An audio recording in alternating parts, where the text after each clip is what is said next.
सरळ व्याजाचा हा प्रश्न बघा आपण कसं सॉल्व्ह करूया.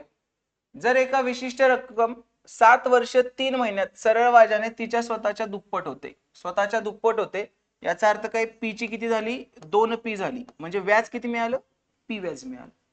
मग टाका आपल्या ह्याच्यात I is equal to PRT upon 100. I किती आहे, P, ते रक्कम पीच इंटू रेट तुला काढायचं आहे, टाइम 7 वर्ष 3 महिने, 7 वर्ष 3 महिने म्हणजे 7.1/3/12 म्हणजे 7.1/4 म्हणजे 7 चौक 28 आणि 29/4 बरोबर. म्हणजे हे काय झालं 29/4 डिवायडेड बाय 100. मग बघा पीपी कॅन्सल, आर बरोबर काय येते मग 100 चौक 400/29 डन. मग काय येणार 29 एके 29 उरले किती 11, परत 29 त्रिक 13 पॉइंट समथिंग यायला पाहिजे, आर बरोबर 13 पॉइंट समथिंग आलं पाहिजे. 13 पॉइंट समथिंग असलेला एकच ऑप्शन आहे 13.79.